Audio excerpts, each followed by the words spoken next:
Welcome to another episode of the Bookoo Fiya podcast. Today's guest is Roast Battle OG, host of his own podcast, Blockbusting, and just debuted his first comedy album at #1 on iTunes.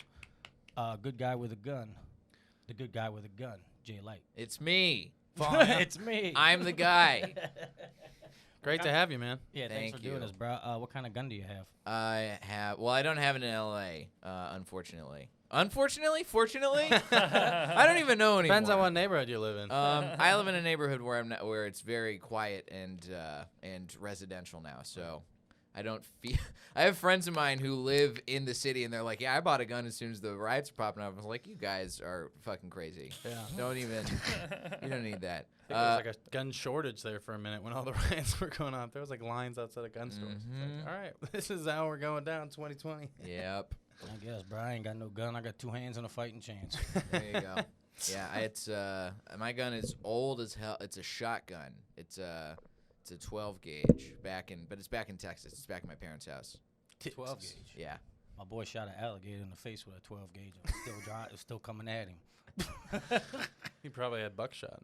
Birdshot. He ain't got no gator shot. Right. Yeah. Is there a gator shot? I don't think they do, but they probably need it. Mm-hmm. I don't know. That's funny. Them things are fucking tanks. I think they just have pictures of like the animals you can kill on the bullets, like birds on the birdshot box. That's pretty funny. I think Bill Burr mentioned that when he was like going in to buy a gun. Right on. It was like a Walmart. They just handed him like animals on the box. And these are all things you can kill. Yeah. I've been playing Call They of should Duty. have a thing like you know how they do at doctors' offices where they have the chart that's like the faces of like how much pain are you in right now. They should have that at gun stores where it's like, all right, what are you trying to kill? Do you want to get? You trying to get a pheasant? You trying to get a turkey? You're trying to get a human? Right. How big? What size? No, but yeah. So talk about your album a little bit, man. How's it feel to put out your first album and then not only that, but also be #1 on the charts? Felt good. It felt good. It's good for it to be out. I'm so happy that it's finally out. Fucking hilarious, man. Thank you. It really is. Yeah, it was hit #1 on my birthday, which was really cool. The day after it came out, so it was fun. What a fucking birthday yeah. present, man. Yeah, happy birthday, bro. Yeah, it was great because that's the thing. Nobody needs to go buy me a birthday gift. You can just buy my album and put me ahead of all 7 of Jim Gaffigan's albums, and then I'm good enough. That's hilarious. Jim Gaffigan albums.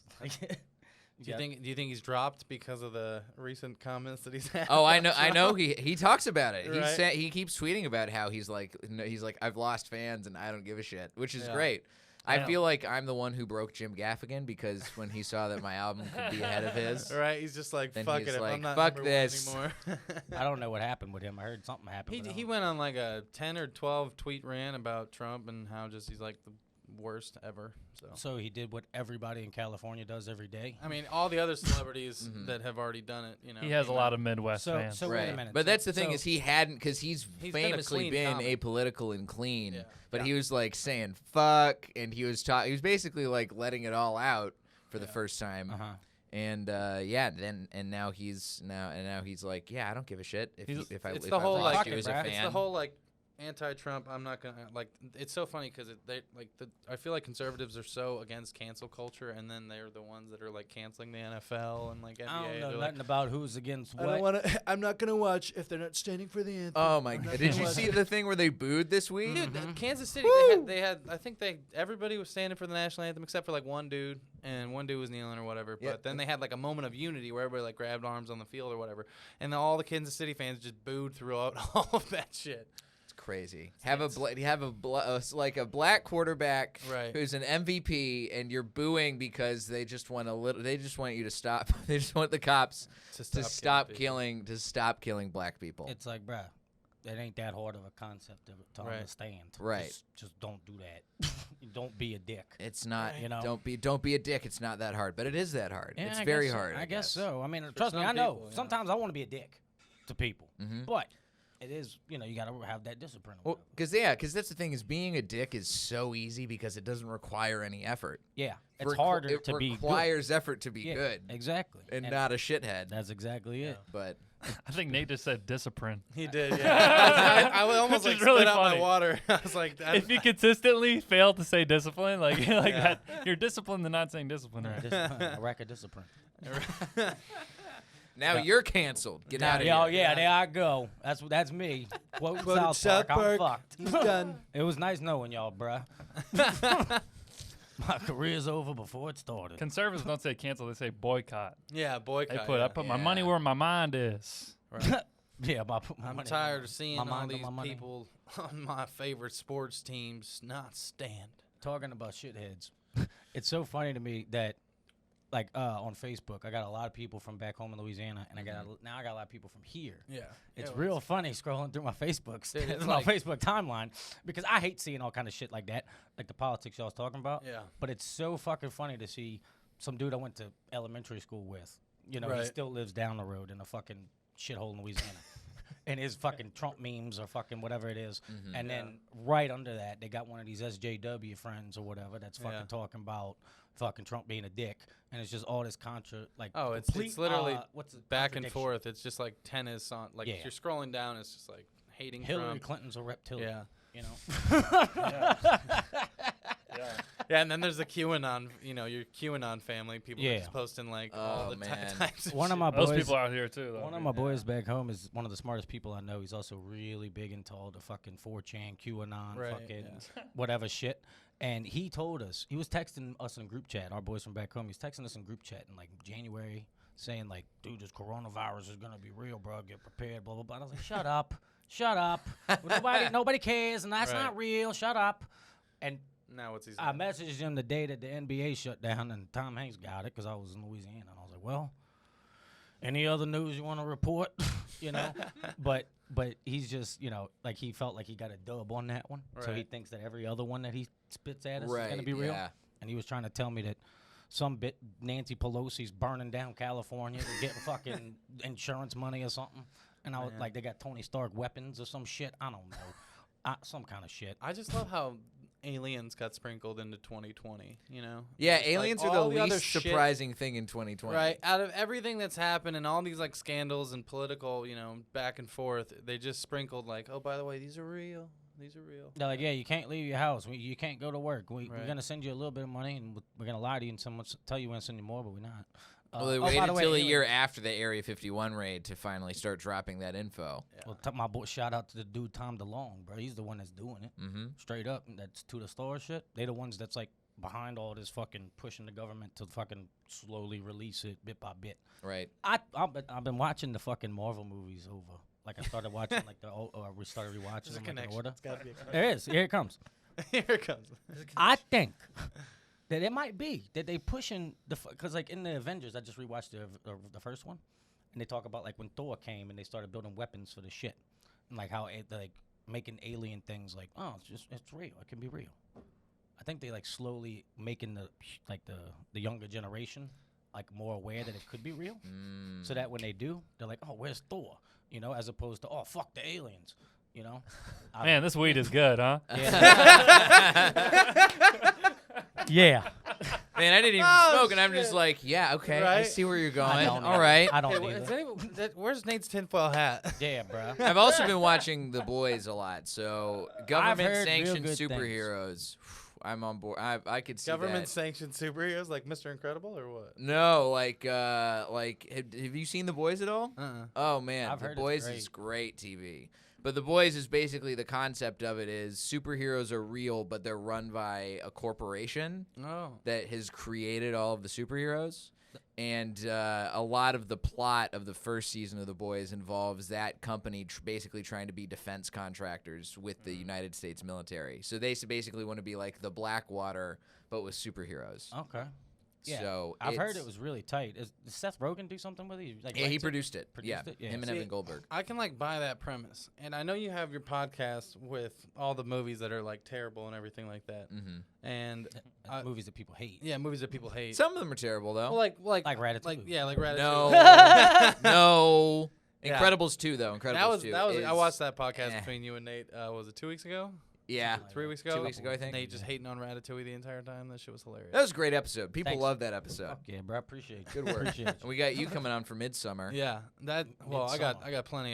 plenty of discrepancies with that movie. Although I will say the Who's in it? tripping scene in that movie. Have you seen it? Midsummer. Oh, I haven't seen it. Midsummer. I haven't seen it. That movie Yeah. is crazy. It's like- Really? Is it's it like bad or good? It's I love it. but it's very uncomfortable. Yeah, it's like cringy, and I fucking hate cringe. And I don't know. I just saw a bunch of women on the field in the trailer, and I was like, yeah, not my vibe. the plot is just I don't know. We'll It's a lot of women in fields. I don't want to dive too far into it. Yeah, but we'll save that. We'll save that for your episode. But the premise of the movie, I mean, that's the thing with Ari Aster, the guy who directed it, is he does a lot of stuff.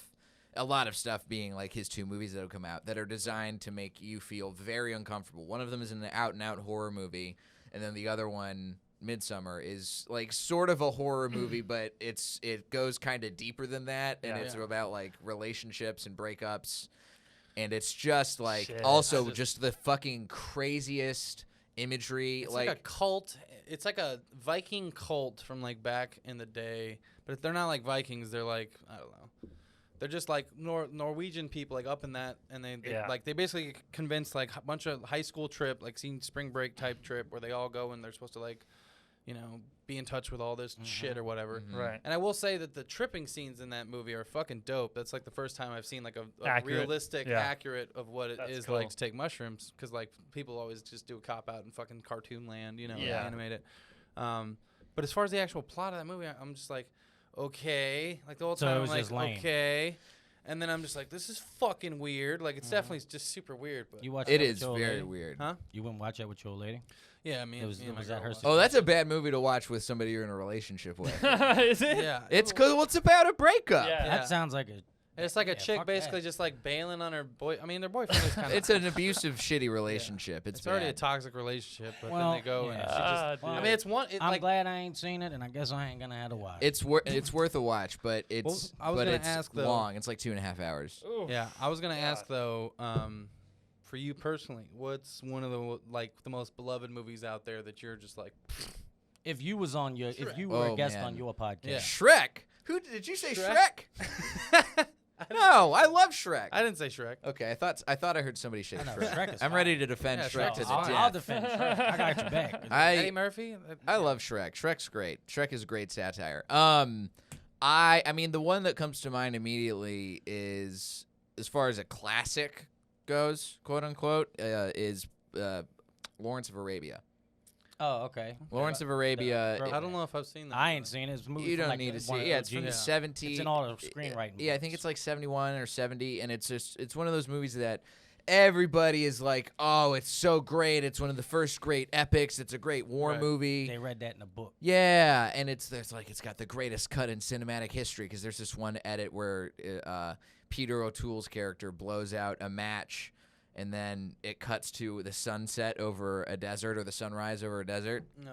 Oh, and it's fucking- just Fucked me long up. and bad, and the script is poorly written, I think, and it's just not my cup of tea. And Yeah. I watched it for film school. We watched it as part of this class where we had a movie to watch every week. Yeah. And it was the only movie that the entire class hated, except for our professor, who's obviously he's teaching us this movie for a reason. Yeah. And we were like, that movie sucked. And he was like, what's wrong with all of you? We were like, what's wrong with you? That's Kids hilarious. these days, I swear. I love that professor, though. His name, he went by Doom. Doom. What? Doom. Professor Doom. He was great. that's I love awesome. that guy. Have you seen the trailer for the new Dune? I have. That I one did looks see the pretty fucking Dune dope. trailer, It's yeah. like- I ain't seen it. It's good. I mean, it looks cool. It's old, Denny Villeneuve. All I saw was that Batista's supposed to be in. I saw a headline. Yeah, he's in there. He looks like he's going to do some evil shit. A Dune is one of those things. I'm not a huge epic fantasy or super deep sci-fi kind of guy. You're not like Inception. You're not. I mean, Inception, I think, is approachable sci-fi, Yeah, right? okay. Because it's Christopher Nolan, and Christopher Nolan makes movies for dumb people to feel smart. That's what Christopher Nolan does. That's a funny way to put it. Yeah, that makes a lot of hilarious. sense. That's what he does. That's why I so saw- many people's favorite movie is The Dark Knight. Yeah. I saw a Vice article today. It was literally today. It was like, hear me out. Are Christopher Nolan movies ... very bad? I'm like, you're fucking high. Like all these movies are dope. I mean, I don't know. I personally like The Dark Knight. I love The Dark Knight. just because like I Heath love Ledger's Inception. performance. Yeah. And like, I mean, some of the acting performances in those movies are dope, and then plus the plot's dope. Yeah, I think Christopher Nolan's a very good filmmaker. He's definitely one of the greats of our time. But he does that thing where he's like, Inception. All right, man, this is a movie that's about dreams and we're gonna travel through time and we're gonna do these things and it's all so fucking cool. But his movies are so convoluted that he has to every line of dialogue is explaining what is happening in the movie. Dark Knight pulled it off because Dark Knight managed to mash up the story of a superhero movie with the trappings of like a great crime drama. Yeah, that mob mentality. Exactly, yeah. And so it worked, and he had these really great performances. And Inception worked because he pulls off this dream world, and it's such a cool, like, fantastical idea. Right. Even though you look back at the script and you're like, this is literally, you had to explain everything that was going on to us. I have a feeling Tenet's going to be the same way, even though I am really looking forward to seeing it. But like, the wheels all fell off with Interstellar for me. Like actually, that's another great one that I hate. Interstellar is fucking terrible. It was pretty long. It was like that's the one with McConaughey. I was kind of wondering. No. McConaughey. Oh, McConaughey. I thought you said Kanye. No. I gotta get more disciplined Kanye's in hearing what you're saying. That Christopher Nolan movie with Kanye. I think Interstellar was a bit like they were trying to be too deep, and then things kind of went quickly at the same time. Yeah. Like, the whole like bunker thing. I don't know. The big problem I have with Interstellar, it's that it falls into the trap of being a super long movie. I think that the majority of movies don't need to be longer than an hour and a half. Yeah. If you're making a movie that's 2 hours, you better fucking make that extra half an hour worth it. Like it better be the Avengers or Lord of the Rings or Star Wars. But the thing is, Interstellar not only has that, but it also dealt with these crazy heady concepts, but tried to put them in the most like stupid pop philosophy way possible on top of it. So it's just full of all of this bullshit that's just like, it's clearly designed to get like high school and going into college stoners who are like, wow, this is really fucking cool. Yeah. And they're just going to talk about it like this is the greatest movie they've ever seen, when it's not. It's just beautiful garbage. Yeah. It's like the dumpster outside of a jewelry store. Yeah, just propaganda. You know what I'm saying? For all these propaganda.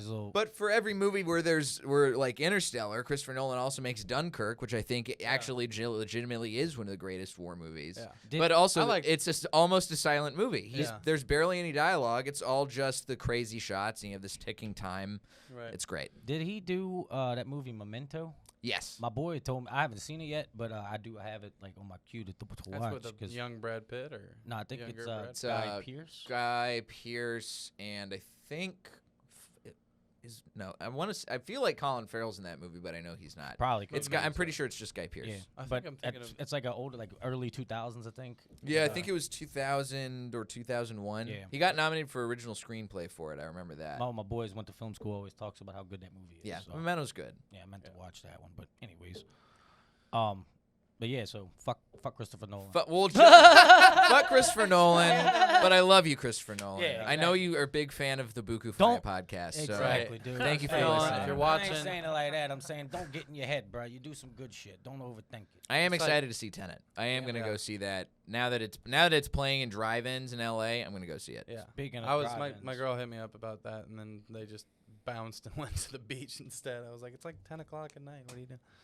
But I was too far away. I was like, 45 minutes. I would drive 45 minutes to go see Tenet. Drive-in is great, by the way. The one that's 45 minutes out, Mission Tiki, fantastic drive-in. I haven't been to a drive-in movie since I was like fucking 10 years old. I've never been to one. I'm so down I highly recommend the Mission Tiki out in Pomona. I've never been to a drive-in in my life, but I did work when I was working on Once Upon a Time in Hollywood. Yeah. They had a scene where they was filming Brad Pitt's trailer over there, whatever, and I was securing the fucking thing. Oh yeah, I remember. I know where that drive-in. That's where his house is, right behind the drive-in theater. Yeah, in the movie. In the movie, yeah. Living in the trailer with the dog. But that was my first time ever being in one, and I didn't realize they had like them little levees, like in the parking lot for like the cars to park at an angle. Yep. I was like, what the fuck? That's genius. Yeah. But it was cool as shit to see it like that. So smart. It's so well done. But like I would love to, like they've been doing the stand-up drive-in shit. Like I'd like to go to one of them and go see that. Oh yeah, the Magic Castle. Have you done any of them? No, I haven't done any ones where it's a drive-in show. I've done a couple outdoor spots. How you feeling on that? On the drive-ins? On outdoors. I mean, outdoors is the way to go for right now because it's the way to do it safely and to actually still have it. And shows? Shows mostly. Yeah. Open mics, it's whatever. It's like I'm a regular at the Comedy Store. I don't do fucking open mics. I've done a couple open mics and now I'm just like, you know what? I really just would rather just do the shows. Like, I'm starting an outdoor comedy show here in LA, and the first one is tonight as we're recording this. So if you're listening, you missed it. Too late, but there will be other ones. I'll give you an update next week because I'm gone. So how are you going about it? Well, I have a venue, and they have a parking lot that we're they're an event space. They're like a private event space. Yeah. We're only sending out the address to people who buy tickets. We're keeping everything distant 6 feet apart. You have to buy tickets in a party of 2. You can't buy a ticket by yourself. Right. Just because we have to make sure we space it apart properly. And I mean, we're abiding by all the guidelines. We're gonna take people's temperatures when they come in. If people aren't wearing masks, they're not allowed in. You got to wear a mask the whole time unless you're like drinking or smoking, because we are BYOB and 420 friendly. Right, that's awesome. But yeah, I mean, we're trying to do is something, right? Like that's what sounds. I mean, I'm gonna get the Jungle House show going here pretty soon. So. Nate's birthday is next month. I know we're shooting for that date, so we just gotta clean up some of the dirty couches in the backyard, and make it a nice place to throw a show. Yeah, so. I mean, we're learning more and more about what the safest way to do stuff is, and clearly the evidence is showing that it's safer to do any sort of outdoor activity compared to an indoor activity. Yeah. That's why the clubs are closing indoor operations. And restaurants are closing indoor operations. Everything's going to be outdoors. I think if you want to do anything safely, it's going to be outdoors. Right, for the next foreseeable. Yeah, I think you go in waves of like hoping that it's going to be over sooner than it is, but now it's just like, you know what, who knows how fucking long we're going to be like this. 1 day at a time, dude. So let's just like back in March, we're take the assumption. Okay, we're going to be like 2 months. They're going to figure it out. Everything's going to be good, and then it's like the whole summer got. Pretty much is behind us now. Like, we'll be all right by football season. And it's like, well, hey, we ain't, but we all kind of, because football's coming back, comedy's coming back. Here's a question for you guys. Surely. How long do you think the football season actually goes? Do you think football gets canceled? No. I don't think it gets canceled. You don't think so? I saw a thing. I have 1,000% faith. Yeah, I saw a thing that they're giving everybody like a wrist bracelet that is like a GPS tracker, so it takes. No, I didn't know they were tracking people on GPS. It tracks your temperature, and it tracks who you come in contact with, like and the how distance. Far apart you were. Yeah. Wow. Every single person that's on the field, players, coaches, staff, everybody, wearing one of them watches. And it fucking will automatically, like, it keeps all that data. And they test like every other day. Say I'm a quarterback and Dan's on the other team, and it could tell me that I show up a couple of days later with Rona. It'll tell me where I got it from. Okay. Who it came from. So they got the say I got it. It'll tell all the people that I was within 6 feet of. Right. That they need to make sure do the contact tracing shit. But they're testing, I think, like every other day or every day or some shit. Oh, like dude, I watch Hard Knocks. They test every fucking time. You can't get in the building without getting tested, like the Joe Rogan shit where he's doing it in like the 15 minutes or whatever. You know what I'm saying? Like, they have the technology. Yeah, I'm just glad because, I mean, they have the money to do it. That's the thing. The NFL has the money to do it, so it's like just do it right. You know, I know there's been a couple issues with baseball, like a couple players and stuff like that, and the basketball, the bubble.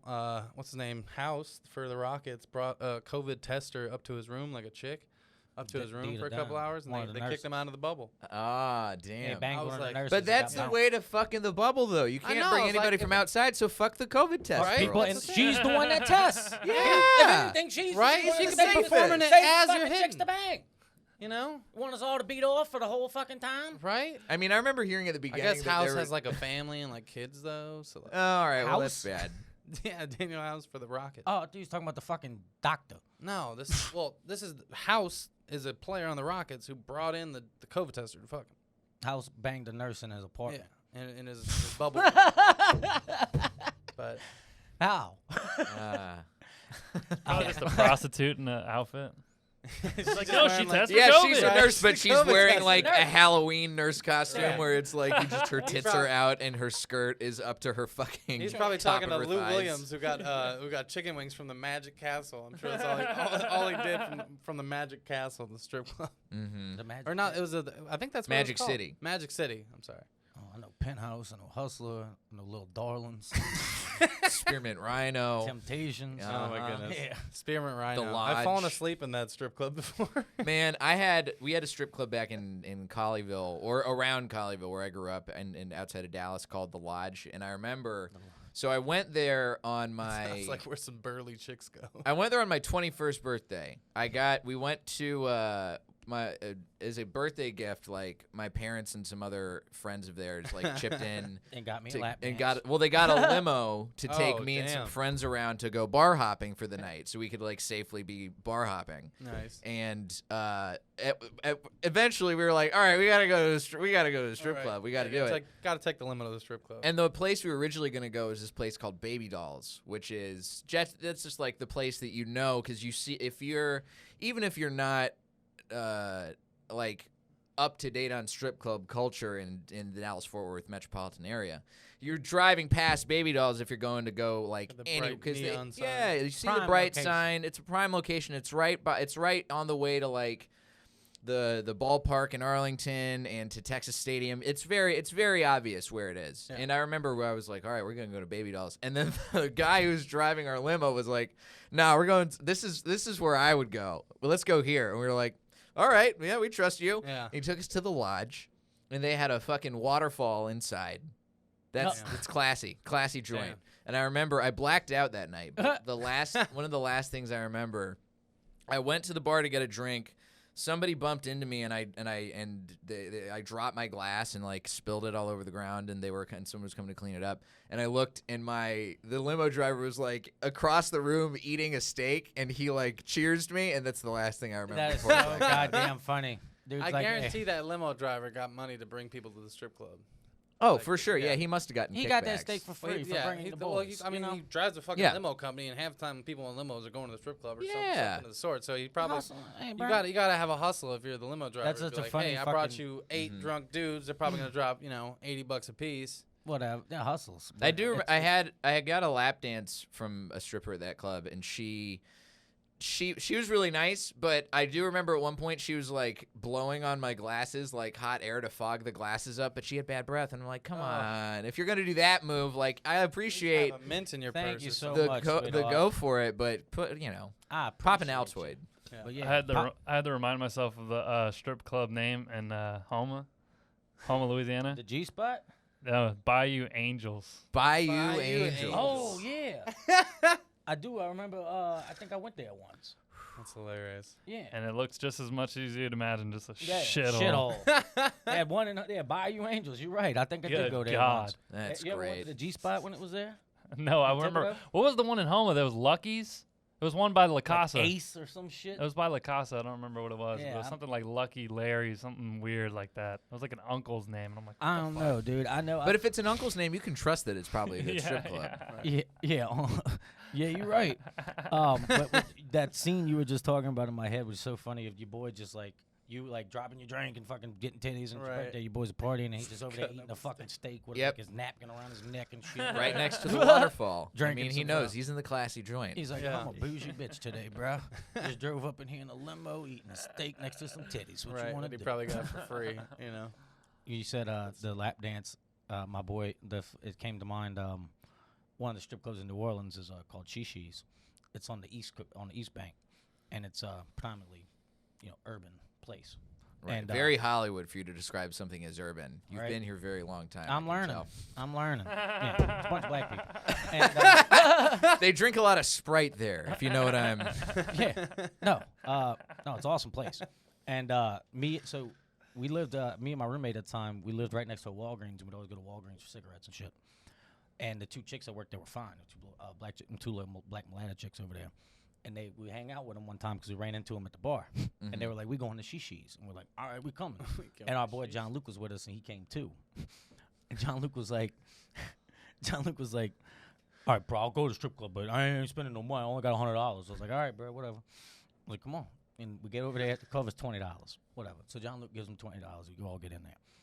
We got $80 left. Soon as we walk in the door, I mean immediately, walk in the door, big old bitch come up to him, big old stripper. one of the biggest strippers I've ever seen. Come up to him, grabbed him by the hand, didn't say a word, grabbed him by, come on, baby, and started dragging him to the fucking VIP room. And he's like, ooh, and he's kind of looking around like, yeah, you know, because she got big old titties. Yeah. But she was big everywhere. We in there, and about 10 minutes later, you know, Jean-Luc come out, and he looks pissed. Like, I seen him, he looked pissed. Meanwhile, me and my boy are in there with the 2 chicks.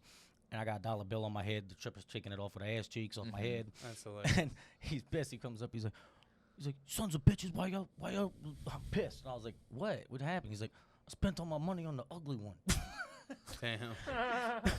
Because he ended up. It's his idea. That's what I'm saying. I'm like, dude, how am I supposed to? I'm not your fucking money manager. Well, clearly Jean-Luc so he's never been to a strip club before. You don't go with the first girl who comes up to you. You wait. Ever go you with bide the first your shot. time. Right. If anything, trade in the $20 that you have into ones, you know, and sit at the actual, like, yes. Look what he did. Make it rain. Have you ever heard this? So this is what he did. He said, I'm getting my money back. Yeah. How did that go? So he goes to her. He's like, hey, Precious, give me back my $80. Oh, God. She said, oh, okay, give me back that pussy then. Damn. That's great. You got a receipt? You got a receipt for this pussy? Oh, my goodness. That's good. I thought it was hilarious. You want me to itemize this shit? Right. Clit, $20. Labia, $25. Cheer. Booty hole, 44. Oh, my goodness. What do you mean 44? $22 per chick booty, man. $40 plus 10% tip on top. Listen, we got a value-added tax on top of the booty, all right? Right. I need some fucking accountants up in the. This ain't no duty-free pussy. They're like, all right, brother. Oh, my goodness. Yeah, I can't really do strip clubs anymore. It's just, it doesn't do much for me. With the amount of free porn out there, it's just like, what are you doing? You know, there's a whole spending $120 to get a boner in public. You know, strip club's about the experience, though. You are just shitting on the strip club, and I'm not sure I like it. I think. I mean, I don't have the money. 2, they're just lying to you to get your money. You know. Or okay. Yeah, but so's porn. They're lying to you for free. Yeah, but you know they're doing it. You know that the strippers are doing it. You know damn well that these situations situations aren't real. If the stripper tells you you're cute and she thinks you're funny and blah, blah, blah, you think strippers like you. That's about as believable as, oh, stepdad, I'm stuck under the couch. Can you help me? I'm stuck in the washing machine again. I'm stuck. Can you help me? You would watch porn involving moving furniture around. Dude, to save involving moving furniture. Yeah, fucking. That's a it's so realistic. After working as a mover in Phoenix, I just love mover porn. Yeah. No, man, porn's so fucking weird these days. Like, half of porn is like some family-related, you know, half the time it's not even stepbrother or stepsister. It's just like dad, daughter. Here's your casting couch, ma'am. Yeah, I remember I haven't watched porn in a while. I'm trying to take a step back from it, but I do remember I was seeing a lot of, like, I remember it used to be stepbrother, stepsister kind of shit, and now they're just like dropping the pretense. They're like brother and sister, right? Son and mom. I'm like, why you gotta do that? I'm like, I don't care what their relationship is. I know it's probably fake anyways, but I'm like, I'm not trying to click on that. Why are we playing out I ain't clicking on that one. I'm gonna keep reading. I'm gonna keep scrolling because guess what? I ain't picking nothing to do with that because I don't fuck with that. Right. I think part of what you got to do if you're going to go to a strip club is you have to figure out, and it takes a little like getting to know your friend group of the kind of people you go to a strip club with. I don't want to say dudes because women are also welcome to I got a couple chick friends who love Oh man, strip club. I went to a strip club for a friend of mine's birthday with it was a mixed group. We had a fucking great time at Jumbo's Clown Room. Great spot. But anyway, out here. Yeah. Oh, I fucking love Jumbo's. But anyway, so there's this place like you have to find your friend who like changes who they are at a strip club to become like the ringmaster of the strip club. Like we went in Denver.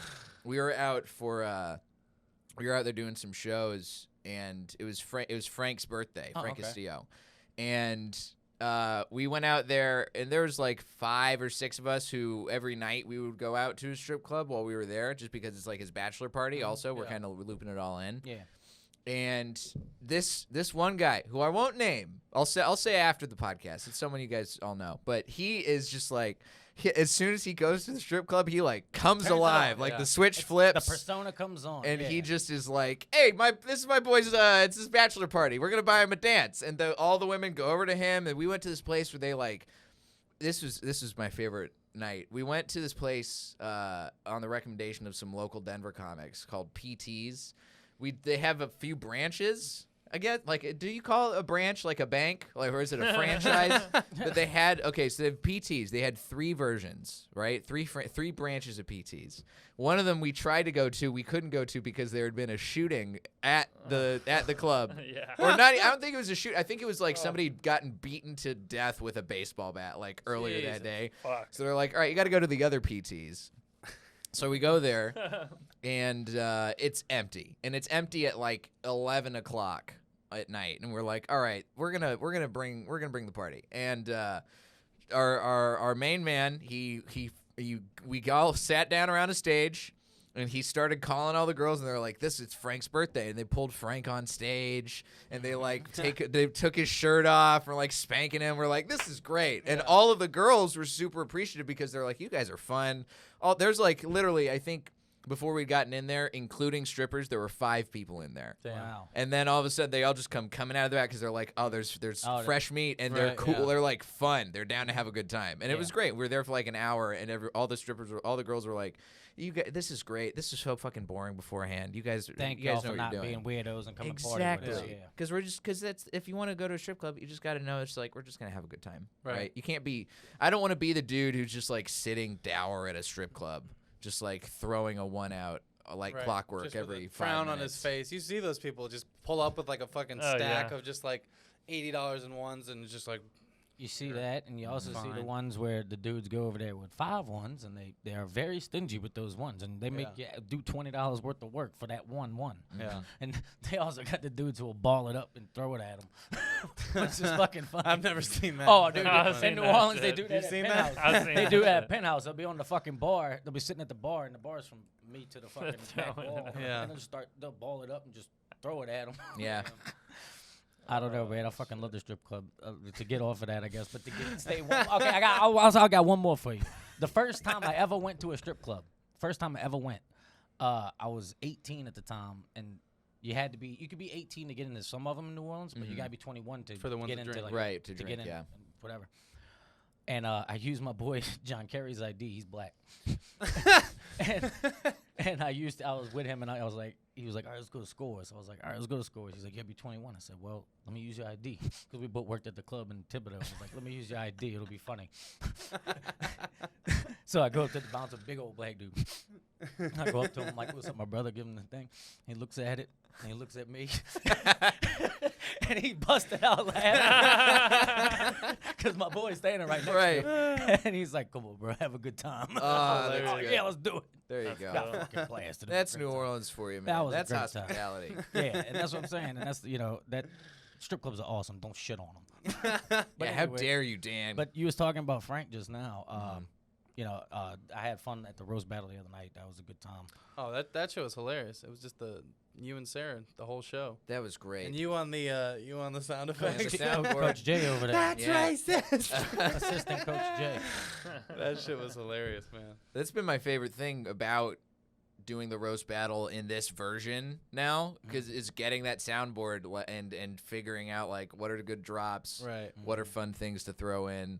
It's important, man. It's important when it's just like two comics up on stage, because like there's no crowd noise. But if it's like you did a great job of like when it was a really good roast, you would like crank it up. I love when you do the one from The Simpsons, like it's like you're like a bully, fucking. Yeah, it's great, man.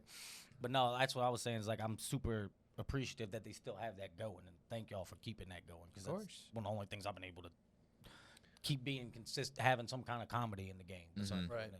Well, I mean, we're doing as much for the fans as we are for the comics who still, who love the show and are involved in the show. We just want to keep it alive. Yeah, my people back home love watching them now because I've been doing this. So I got a lot of people from down there watching the shit. Yeah.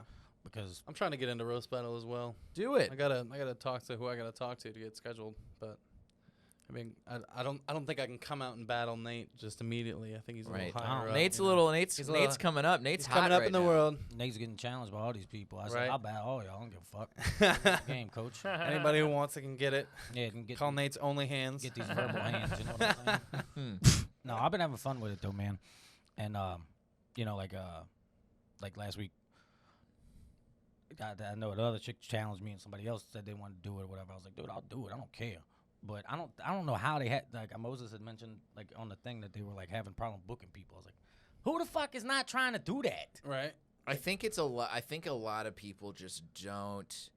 This is the thing. I think a lot of people are like either don't want to do it without a crowd because they think it's going to be weird, or Entitled. they are not wanting to come do it because of COVID.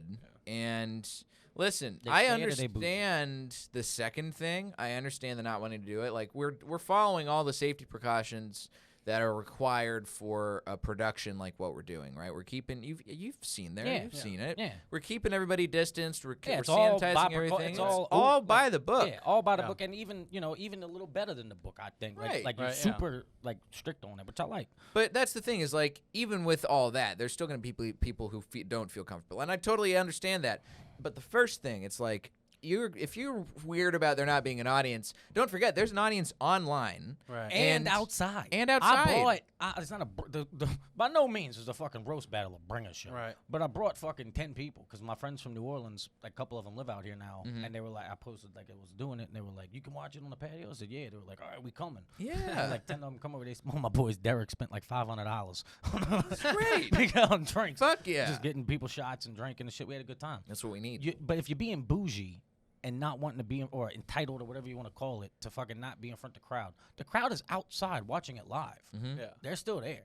And as soon as you get out, you can hang out with them and they fucking talk to you and shit. And Yeah. you know what I mean? It's very similar. It's different. It's different. But we're doing the best we can with what we got. Exactly. And you can either sit at your house and fucking cry and bitch and fucking whatever, post statuses, or you can fucking get off your ass and do something. Mm-hmm. And I'm happy I can get off my ass and do something. I've been talking about this with a lot of people lately, which is the time right now that we're in. We don't know when it's going to end because America fumbled every step of the way. Yeah. Threw a bunch of pick sixes, and we're fucked. We're like back on the 1 yard line. There's no end in sight. We have no idea where we're going to be. But that doesn't mean that you still can't be creative and can't find ways to do the thing that you want to do, and you can't find ways to work around that. And I think now is the time to take the chances and try some shit out that's different, even if of course it's not going to be the same. We're all under the same. We all know it's not going to be the same. Yeah. Like I did a show after Roast Battle one night. I remember they pulled up a speaker and they did stand up in the parking lot. I don't know if you were there that night, but it was back in August, like right at the very beginning of August, I want to say. And there was a good crowd. There were people hanging out, and all of these comics were going up, like myself included, and we're all just rusty as hell, right? Because we haven't done it. But the crowd doesn't care right now. They want to see right? it. They just want to see it. Like we had people, they know that everybody's rusty. They know that it's not the same. I don't think people are expecting it to be the same. Yeah. The only people who are worried about it not feeling like it's the same are the comics. Right. Yeah. Yeah, because people are wanting to laugh, and that's the thing is like, I mean, I remember just when I first started doing open mics and shit like that, like I would come out and I'd be like trying to have a good time and like wanting to laugh, and this was at like the Mod Mic in North Hollywood, which was like you got a free pizza and there was $2 draft beers, like craft IPA draft beers. So I got like a pitcher of beer and I had a pizza and I was just having a great time. Like, dude, that was like my first open mic experience really. So I was just like, oh, open mics are awesome type thing. And then that mic got shut down and it's just like, I wasn't wanting to laugh as much because it wasn't so much a show. It was more like just like going through the work and stuff like that. But like now that there hasn't been comedy, like event comedy or live comedy really, people are going out there like wanting to laugh. You know, they're like begging to fucking laugh. So yeah, it's good. It's still like as dark as the times are for comedy, and as hard as it might be for comics trying to shake the rust off. Because like we've done like a beach mic, out I think which Mary's been doing. I think they just did one. Yeah, they've been last doing night. it consistently. But that one was fun. But even then, I could just feel like how rusty I was and shit like that. And I was like, this is definitely different. But I mean, people in the crowd were still super nice, and it was still a good time. Right, because everybody's forgiving right now. Yeah. Like I did shows at a club in San Diego. I did ACC back in July, and it was my first time doing a live stand-up show in 2 months at the time, maybe 3, and I literally was like telling jokes, and then I would forget the punchline immediately after I said the setup to a joke. Yeah. Because I was just defaulting to doing material that was old, and I was just like, and I would literally say, "Oh, I don't know what this punchline is anymore," and the crowd would laugh at that because they know they don't really care. They're just happy to be out. They just want to support you. Yeah, and that also shows a human level of it too. I think, and that's going back to what you was just saying a minute ago. Like, people got to understand, bruh. You got to overcome the adversity. Yes. It ain't your fucking fault. All right. It ain't Stepdaddy Donald's fault. It ain't nobody's. It's everybody's fault. It's out of our control. Right. You got to just do the best you can what you got. Right. Quit crying. Quit crying. Show a little discipline. Do that. And show what you can do. That's what I'm saying. Fuck. Get up there and talk about it on the stage. Don't talk about it on fucking Twitter. Nobody gives a shit. How many fucking retweets you get of your goddamn sentence? You think that you was in fucking that was fucking enlightening to somebody? Yeah. Shut the fuck up. That's how I feel. I'm just glad that football's coming because people have something to talk about.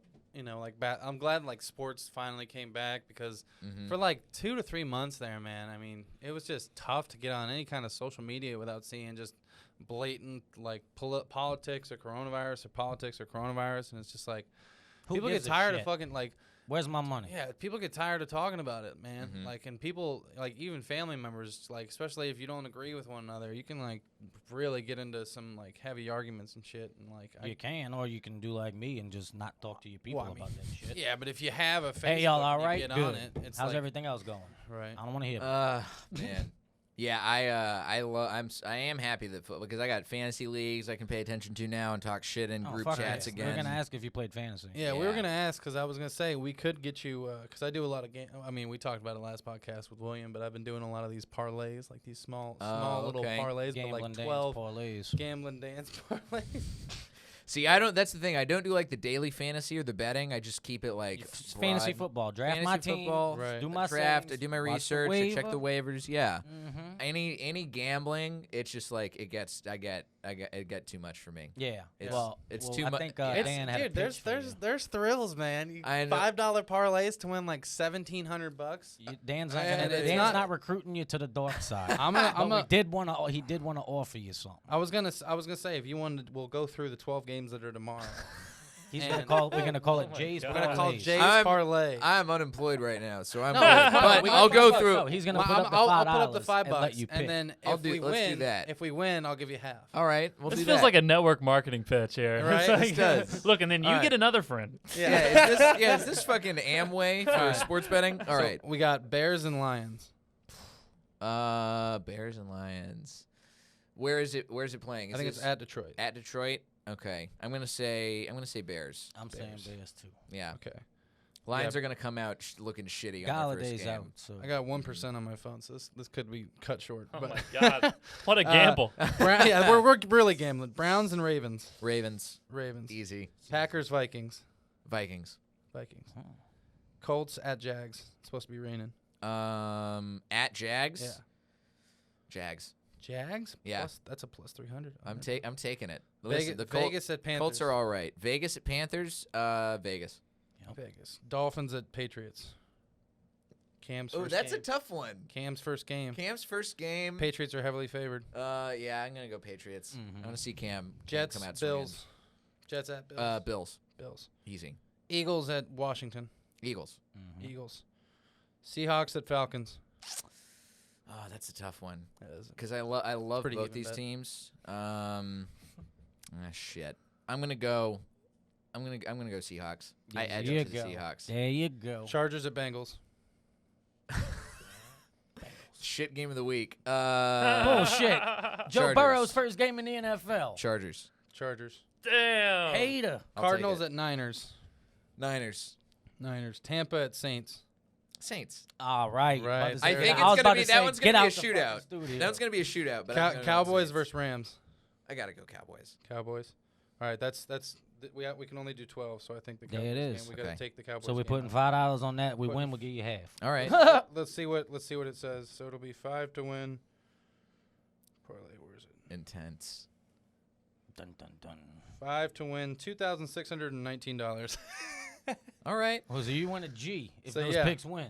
So yeah, the heaviest underdog you had there was you had The Jags over the Jags over the Colts, which is a good could underdog happen. pick. Gardner Minshew, a little bit of Minshew. I love that magic in Minshew there. magic, man. Me too, bro. And Did look, you see the thing he did for where he teamed up? I think it was a Bud Light thing he did. He did like a mustache. Yeah, he did the mustache, and then he did like a training montage, like with the Rocky music, or the Yeah. Karate Kid music. Yeah. Yeah, there was And- like a NFL commercial, like football's back or whatever. It was and he great. in that too. But then he was also like, if you're in a fantasy league and you draft me first overall, Yeah, and then you yeah, win yeah. your league, you'll get free Bud Light for a year. Oh, So what? he's like, I mean, he's going fucking at up it, some and people's I football love seasons. Minshew. Dude, Minshew's great. He's definitely causing some wrinkles in some fantasy drafts. That'd Yeah. be hilarious. I But I think it has to be the number 1 pick overall, right? That's gonna fuck yeah, up your number whole 1 pick team. overall. Yeah. So it will fuck up your entire team. Unless you're in a keeper league and you had some good keepers, right. you can do. That's just Like I got Josh Jacobs in both my keeper leagues. Josh so Jacobs, I think that's great going to be a keep. great pick because Vegas is John Gruden loves running the football. So. Yeah, they I got was a, they I got a was big aiming, offensive line. I was aiming at Clyde Edwards-Hilaire, but Yeah. I had a later pick, and Mhm. I think he would have fell to me. Yeah. But Dan drafted for his fucking old lady. I'm in a. Drafted to his fucking Me and old Nate are lady's in a team. league with my brother and my girlfriend and his girlfriend and like 2 other girls, and they were all having like People- their own little girl party or whatever. Oh, okay. But my girlfriend wanted my advice, so she was with the guys at the guy draft party. I so gotcha. I was helping her out and got. I a did snake. do. I Got a did Clyde one Edwards draft Helaire. while I was moving, so it was auto drafting, which was shitty. But I Oh. was on like a Zoom call with everybody else who was in the league while we were drafting, and I remember I was like on the highway, and someone was like, "Jay, did you just draft a kicker?" It was like the 7th or 8th round no. because with the auto draft for the NFL app, Uh-huh. it fills out the position. fills out the roster. And so they were like, "Did you just draft a kicker?" And I was like, I just drafted a kicker." Which but one? I don't. It was, Probably like it's Justin the best Tucker. available. Yeah, Yeah. it's Justin Probably Tucker or Justin Tucker. something. But I was. Which is worth it because that guy will drop like 18 fucking points every game. Yeah. I But- mean, and that league, I also do think I'll still be fine in that league. Yeah. But it's tough. How many people in your league? That one's a 10-man, and Yeah. then we have a 12 for the other league. I'm The in 12 that I I'm actually currently like in took four, the time to do. 4 fantasy leagues. I have an 8, a 10, and 2 12s. Yeah, That's my so main many. league we've been doing for fucking 12 years. Like 5 of them backed out this year because of coronavirus. Because they was on the fucking. They're like, oh well, the season might not go through and blah blah blah. And I'm like, I mean, well, shut the hell up. I Draft think- your team. Draft Most- your fucking yeah. team. Most If of it the don't work, people- we'll give you your money back. All right. most of the people in my 10-man league think that the season is not going to go through all the way, What do you including myself. I don't Okay. think it's going to go through. You think some shit's gonna happen? I think some shit's going to happen. I think there's going to be a big spike somewhere. But what we decided to do Heard was it here like, first. all right, let's put in a contingency plan for like if the season gets to a certain week. I think we decided on week 10. Yeah. If it gets Shit, to that's like there, the entire fantasy. right? Exactly. So it's like if it gets to there and it shuts down, then we're gonna go off of the standings at that point Right. to do payouts. Like but best record and most points scored. Because Because I know Right. my league is doing like a weekly payout thing. So if you have the highest point total for that week, you get like I think it's like $5 from everybody per week or something. oh damn. And so you can pretty much make your money back if you're the point leader. for ours the was 3 like week. that last year too. Last couple years, but like team of the week or whatever. Like highest point scored gets $10 or Right. whatever. So, Okay. but it was something like that. But I'm just excited to have it back. Did That's we gonna be good. ask who your team is? Cowboys. Cowboys. But- Okay. Ball. Dallas, man. Oh, this whole Ball. Sad Cowboys fan. This CJ, whole what do you time. think about that? I think it's great, dude. I'm a, You're a Cowboys fan too? no, dude. My dad, he's always been a Cowboys fan because he was like old enough before the Saints were a team. Oh, okay. So whenever bet. he was a kid, he was like loving the Cowboys because they were winning all the time, right? Right. With Right, yeah. Roger Staubach and shit. Yeah. And then Cocaine whenever Cowboys. Saints Mhm. became a team, obviously my dad was like a fan, but yeah, he's always like been both, and I'm Right. pretty Yeah. both. Too. Yeah. I thought I was gonna get a different answer out of you. No, Cowboys are America's team, Yeah, I was baby. gonna say Not no America's more. team. Yeah, I'm a Niner fan. I was born in NorCal. Went to Niner games when I was like really young. I did a punt, pass, and kick competition because I like made it farther in my regionals or whatever. So we got to go to 49ers Stadium with Jerry Rice was still there. And like my whole family was like, we had like little sideline passes and got to kick during halftime and stuff like that. I don't remember kicking at all. Like I don't remember how I did it all. I just remember like meeting Jerry Rice because my dad like he's like got such a big ass voice. And he goes, "Hey Jerry!" He just turned around and saw like us kids and like walked over and said hi to us. Oh, that's tight. Nice. Yeah. You got to meet the goat. Got to meet the GOAT receiver. I was wearing his jersey last podcast, but fucking William like 8 times said I was wearing a Tamir Rice jersey. And then I really like your Tamir Rice jersey. And then Nate said it was a cauliflower rice jersey. Well, I was just playing off of his shit, but That's I mean, funny. what are you gonna do? Oh my goodness. You know. Shout out to William. That was a fun time.